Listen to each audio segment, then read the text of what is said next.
Completely unafraid of anyone, so she's often accused of things. The New York Times, in its latest salvo, is accusing her of working for Vladimir Putin.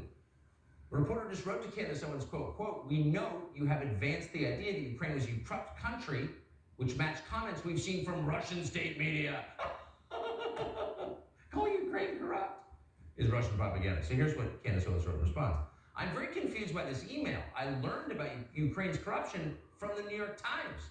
As just one example, here's a piece from the New York Times editorial board entitled, 'Ukraine's Unyielding Corruption.'" Greatest response ever.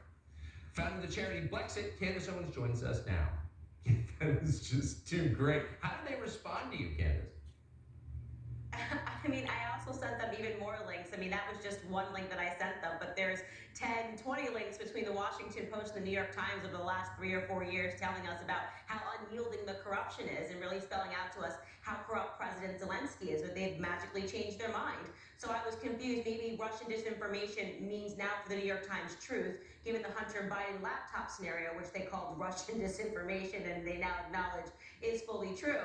Obviously, he responded and said, "Thank you for sending these links," and then completely moved the goalposts and asked me whether or not I accepted the official government narrative regarding biolabs and whether they were just opened for research. And I said, "This is completely nonsensical. What does this have to do with your initial question?" And then I sent another link and I said, "Is that the official government narrative regarding biolabs? Is it for research? Because you guys also told me in another article that they were funding these labs to shut down previous Soviet labs."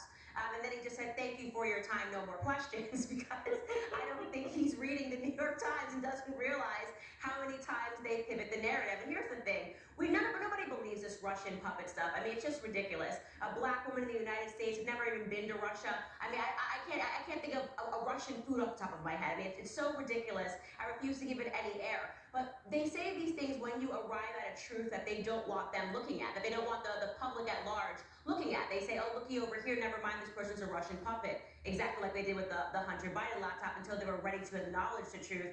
So I really tried to reflect on what it was that I was hitting at that was bothering them, and really it was me talking about Zelensky. You know, Zelensky right now, according to the mainstream narrative, the new mainstream narrative, I should say, is Batman, right? We're all supposed to just go, he's an amazing hero and he's not corrupt. And I've been talking about their new mainstream narrative, I should say, is Batman, right? We're all supposed to just go, he's an amazing hero and he's not corrupt. And I've been talking about their previous covering of him in the Pandora Papers, talking about his ties to, Ukrainian billionaires that have a controlling interest in Burisma.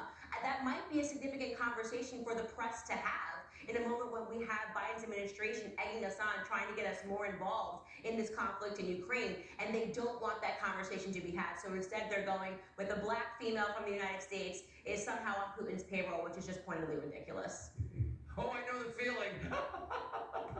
Russian disinformation. So the Biden family's patron's in trouble. The U.S. military has to save him, but mentioning that, not allowed. Candace Owens, fearless, as always. I appreciate it. Thank you.